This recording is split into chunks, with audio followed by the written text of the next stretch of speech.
Friends, we are going to do, today it's like a reaction response video. This video is a response to SpectreSoundStudios putting out a video called Why Guitar Players Are Gullible Morons. Gullible Morons in capital with some exclamation points. Now, I am somewhat familiar with this channel. I have seen videos from this channel before. I like the channel. The fellow, I can't remember his name that runs it. A lot of stuff on recording metal bands. I think, is he in Windsor, Ontario? I've been to Windsor. Been to Windsor a few times. But anyway, it's a good channel. It's got a really good following. Now, with that title, I knew looking at it going in, like he's saying this, it's tongue-in-cheek sarcasm. It's not to be taken literally. But he is a very experienced in the studio and knows a lot about music. And I just want to see what he has to say as to why guitar players are gullible morons. I've had times in my life where I've been very gullible. You know what I'm saying, G?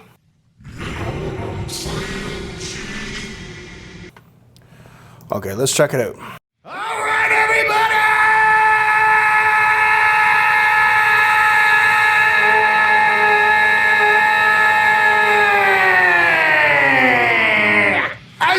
So I just would like to note, I've been on an over 1 month caffeine detox. Now, caffeine is a drug that we all use. It's in everything. Soda pop, coffee, tea, it's in everything. And for my own reasons, I chose to take a break from it. And I gotta tell you, the first couple of weeks were tough, but it's pretty good because, boy, I used to have my share of caffeine, if not more than my share. I was never shy with it, and I'm going to pass on to him maybe the benefits of doing a caffeine detox. All right, let's check it out. As you can tell, today we are dropping the gloves and finally getting down to discussing one of the great questions of our time. No, it's not did hand shoot first, but rather the undeniable truth. Why guitarists are such gullible morons! Hang on to your hats, folks. Here's 7 reasons why, and all you string fondlers out there are probably gonna need a warm glass of milk and your security blankie handy.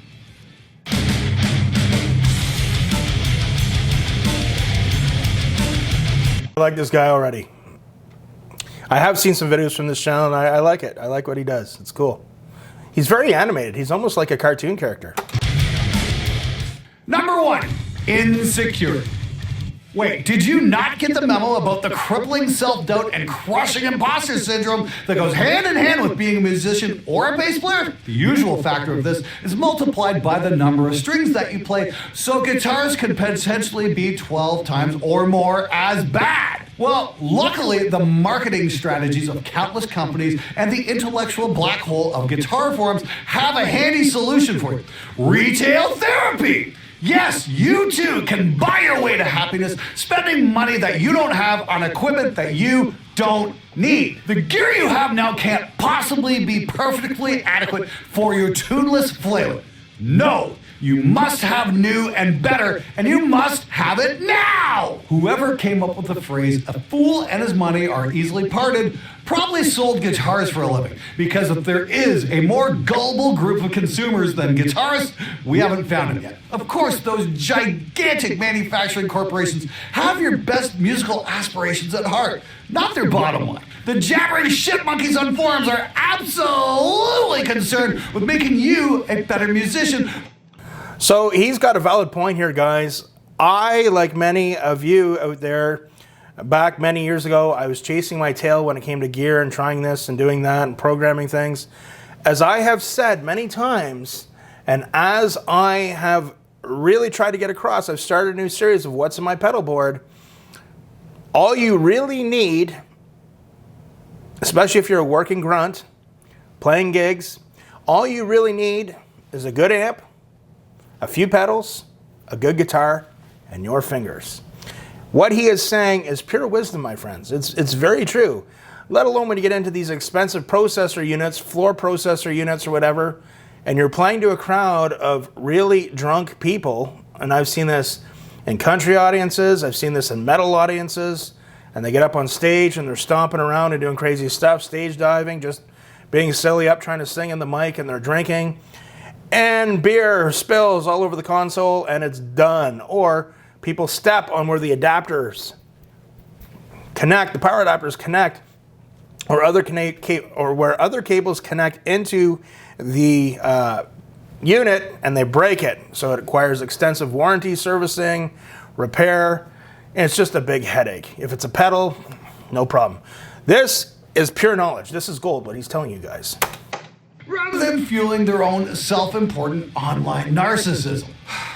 The truth is that there's no profit in boosting a guitarist's self-confidence in their abilities or their equipment, monetarily or otherwise. Instead of messing around with new gear all the time and trying to program new settings, I'd rather spend the time practicing or doing YouTube videos. Very, very wise. He's 100% on the mark here. If that happens, then they'll spend more time practicing and writing instead of looking for confirmation bias on the internet. Much like the weight loss industry, I say, what did I tell you? Guitar industry is focused on the miracle solution rather than looking at the underlying causes and highlighting the hard work and discipline it takes to change. It's the small voice of constant negativity that chirps away at your hindbrain. All guitarists have to deal with that. Whether they like to admit it or not, it seems that it's just a constant factor. Now, if you can manage it and deal with it for the white noise that it is, all the better. If not, then you totally should buy the doodad that will make you sound and play exactly like Joe Satriani. That is, if Joe Satriani couldn't play guitar very well. Number 2, guitarists are fashion victims. I don't mean... Okay, fashion. I think there's an H in there, but I am a fellow Canadian, and sometimes we spell words differently, like harbor. You know, we use U's, right? Or what would be some other words maybe that we would spell differently from in the States? Sometimes we have U's. It's instead of O-R, we have O-U-R. But anyway, that's fashion. But anyway, I'm just kind of being particular. Mean this by what guitarists are wearing, although frankly sometimes you do have to wonder if they have a responsible adult checking their wardrobe, but rather what they are playing. Now, before Guns N' Roses oozed onto the scene in the late 80s, you couldn't have given away a Gibson Les Paul to the average guitar player. Guitars at the time were either very pointy, very shiny, eye-poppingly day-glow, or better yet, all three. Slash almost single-handedly made the Les Paul cool again. With the advent of a new bona fide guitar hero, a generation of players copycatted their way onto a shape that had fallen out of favor almost a decade previously. More than one guitarist regretted selling their dad's classic single cut for a hot pink shred machine with a Floyd Rose and a handle in the body. Of course, the greatest irony in all of this is that Slash was playing a Les Paul copy rather than an original because, as legend had it, he'd sold all his good equipment to fund his other recreational activities. Never let it be said that guitars don't make excellent life choices. Johnny Thunders. As usual, guitarists jumped onto the bandwagon, Gibson breathed a huge sigh of relief, and sold a bazillion Les Pauls, which of course didn't stay in tune and broke when they fell over, but hey, at least you looked cool on your way to the repair shop. After a brief moment in the 80s, headless guitars were consigned to the oddities section of guitar history, roundly disliked except for a few diehards. Now, of course, the market is full of headless guitars at all price points. In fact, I got one right here. The V-Shape and Explorer have also fallen from favor, and then got a solar guitar. I personally do like V-shaped guitars for my hard rock metal stuff. I got to be honest with you guys, I've been thinking about doing a video about it, but when I go out to music stores now, for my own particular tastes, I find most of the guitars out there are all junk now, like regardless of the brand name for the most part. I don't know what I'm going to do. I'm so particular about what I want in a guitar, and it's really hard to find, and even some of the better line of guitars, they tend to use really cheap parts, and it's not the same when you play guitars now if you've been around for a while. But that's Solar is a company that I find very interesting with some of their products. Who out there thinks I should get a Solar guitar? Old England, what do you think, buddy? Enjoyed a renaissance as a body shape specifically within metal music, like this one here. What a shock! Guitarists are clearly easily swayed by fashion trends rather than by the actual virtues and strengths of the instrument in question. Buying something because you think it's good rather than verifying that it actually is good? Well, how could that end badly? Number 3, Excalibur syndrome. We all know guitarists who have an endless revolving door of guitars. This one is the one, only to have it either gather dust at the back of the studio or to be sold off for the next shiny new one. This is because guitarists, quite honestly, are fucking stupid. The worst offenders are the players who had the one and then foolishly sold it and then spent the rest of their days boring the rest of us whining about how they never should have sold it, that shiny, unique instrument. Well, boo fucking who, dumbass? Stop buying and selling your shit. Okay, I am guilty of this. He has a good point, and I've gently reinforced this point in past videos. But I'd also like to say, in defense, whenever I've had to sell instruments or whatever, pedals, amps, yes, I have made many mistakes.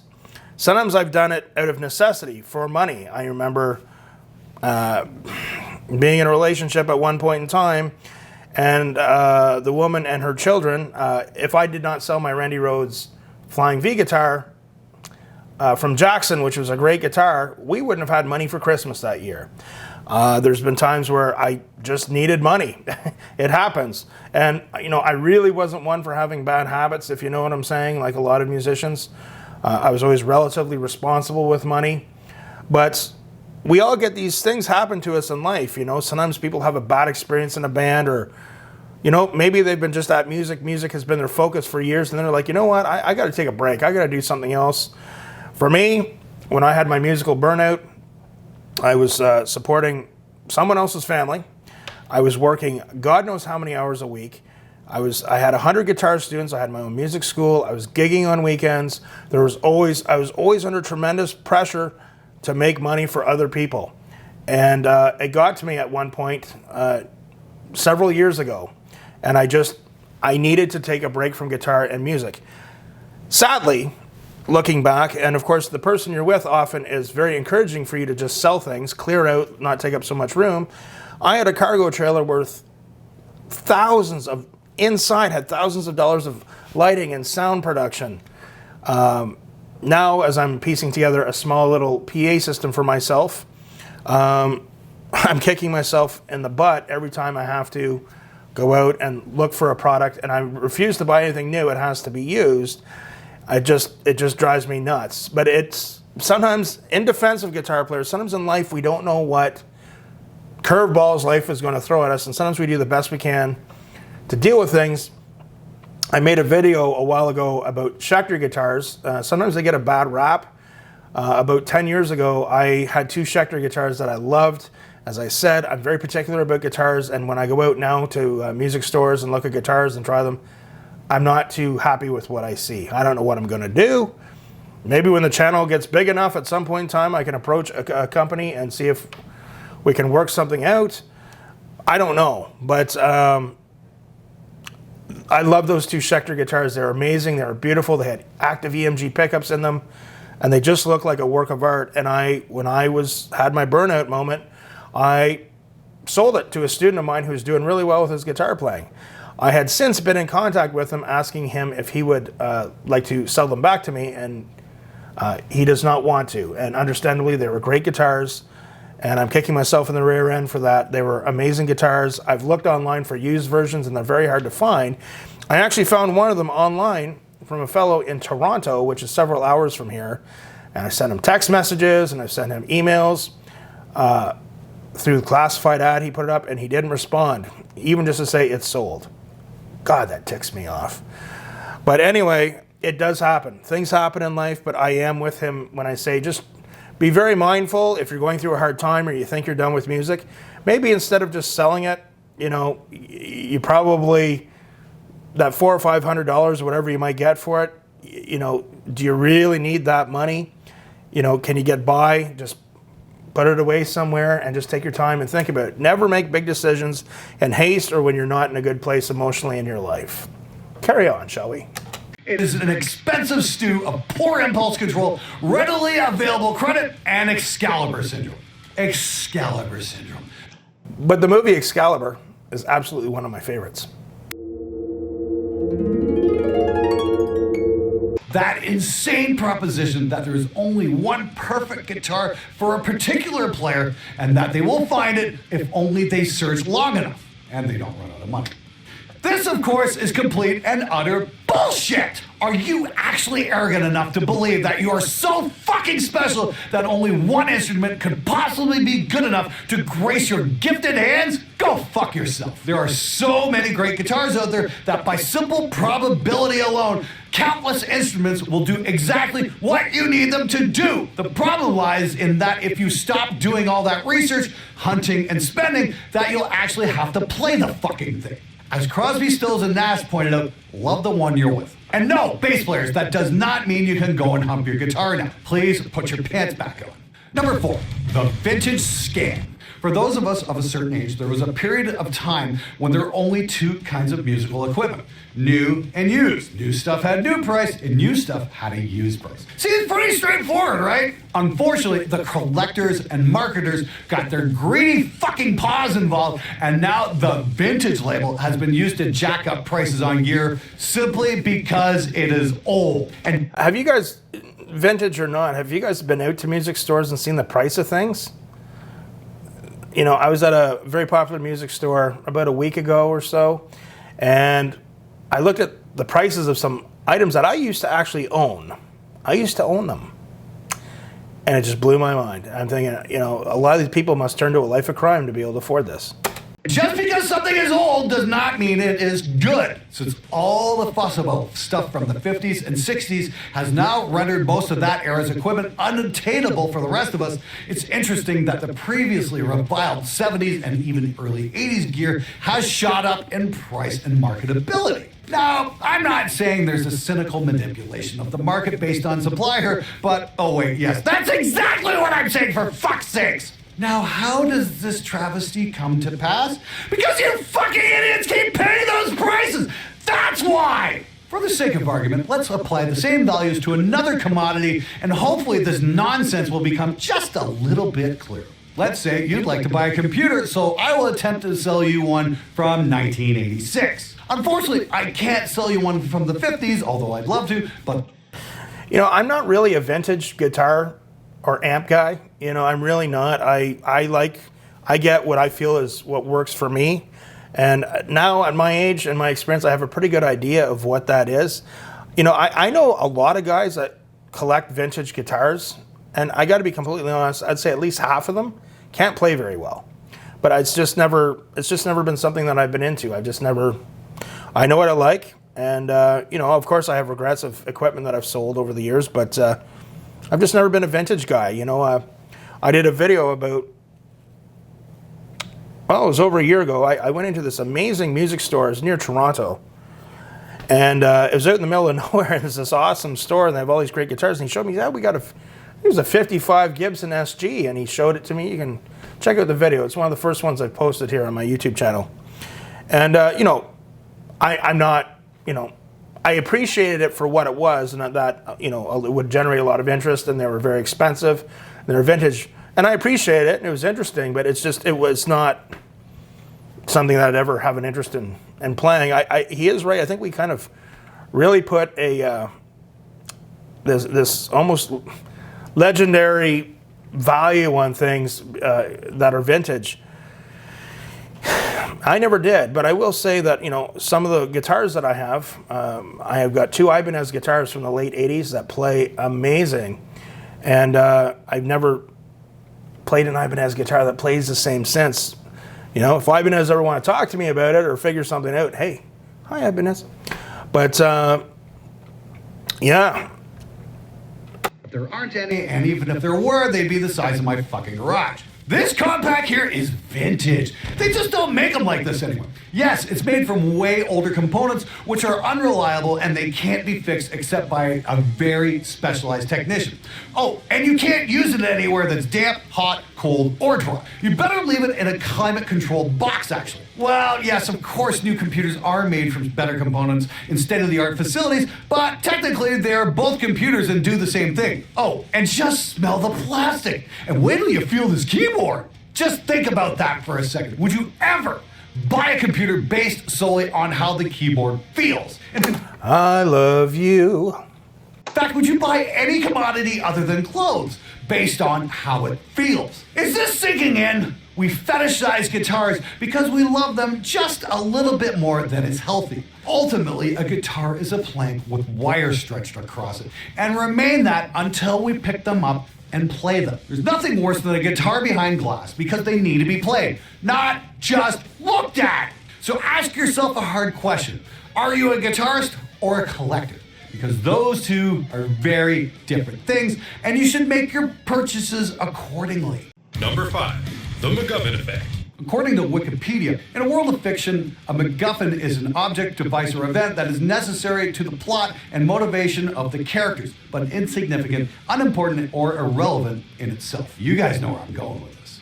Tone 1! Tubes! Pick your poison, people. The examples are endless. The amount of bullshit that guitarists spout about this or that gadget or piece of equipment or component without any fucking evidence to back it up is breathtaking. Unless it has a measurable effect and can demonstrate change caused by an altering factor, it remains hearsay. If you can feel a difference or hear a difference, but you can't slap an oscilloscope on it, it's a personal opinion and not a fact. Moreover, it's a personal opinion that you have absolutely no fucking right to pass on as orthodox to your fellow guitarists, who we have already established are easily influenced idiots. Everyone's ears are different.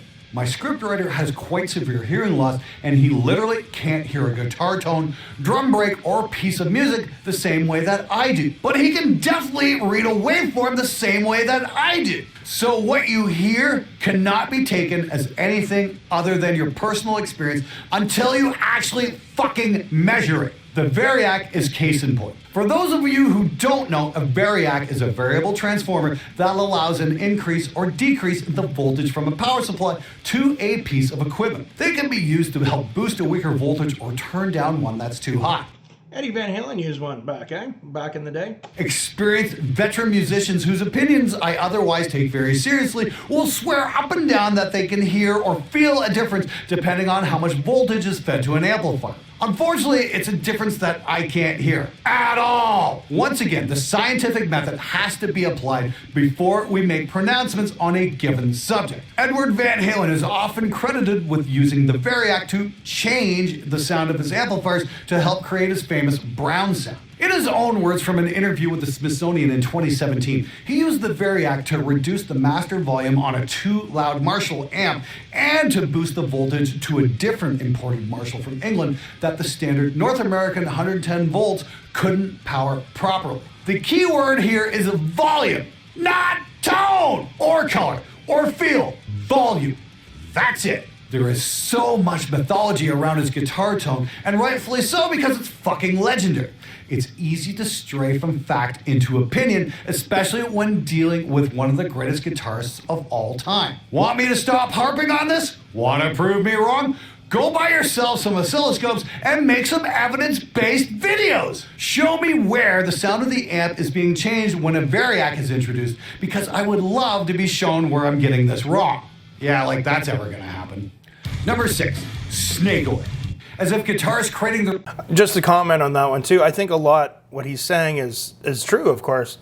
I think with time, years, experience, the thing is with amps too is you can plug it in a music store, you can plug it in your room, but how it's going to sound when you're playing a hall, depending on the size of the hall, the room that you play, when you get out and you play live a lot too, it kind of really helps you kind of get an idea of the sound that you want for playing and an idea of what amps work for you.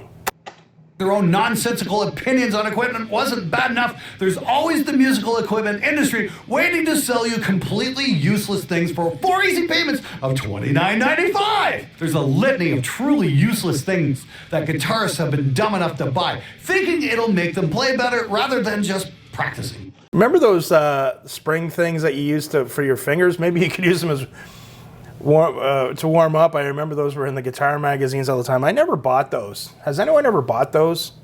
It's like a spring. It almost looks like a gripper thing, but you use it for individual fingers.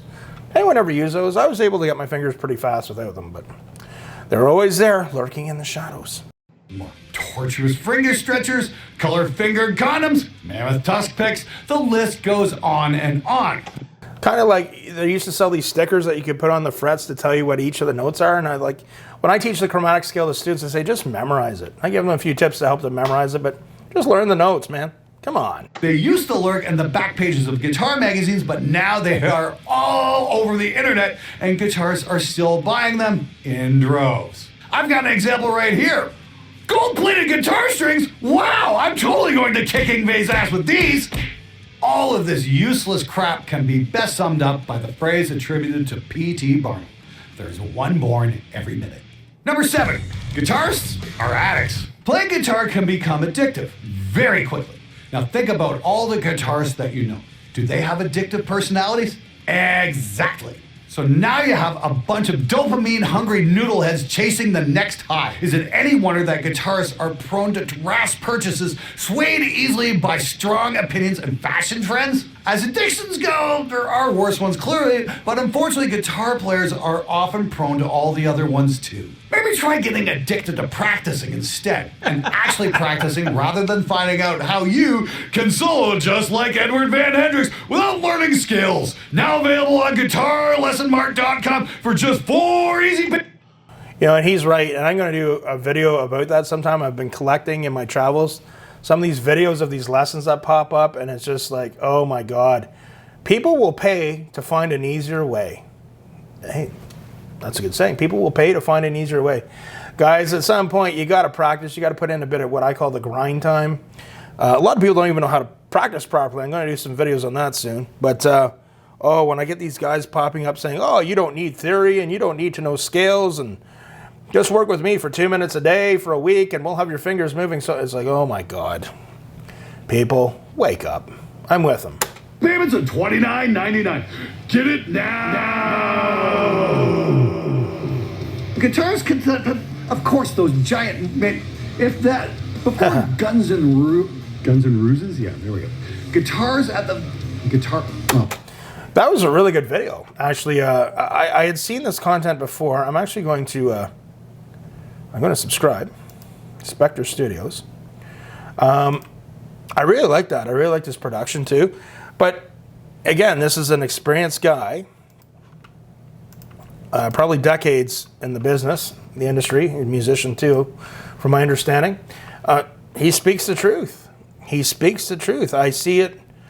You know, I don't go into music stores the way I used to. Even when I used to, I didn't go into music stores a lot. But when I go in there and I just see what some of the people are doing, like tinkering with things, and it's like, dude, you can't play. You got to work on your playing. Everything he said in this video was true. I gave my spin on it.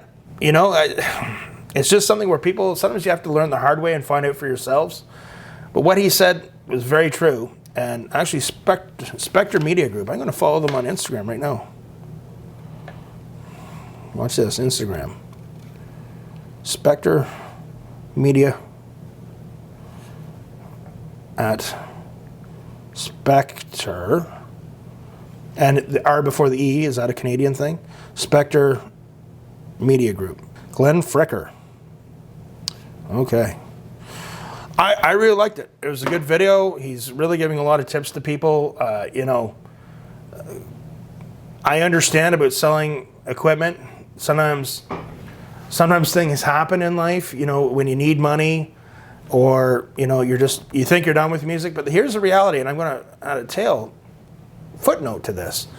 When you are a musician, when you're a true musician, it is in your blood, and it's in your blood forever. So what I mean by this is, even if it goes dormant, you want to pursue other interests and you're taking a break, it will surface again. I have a funny story about when I didn't touch the guitar for over 2 years.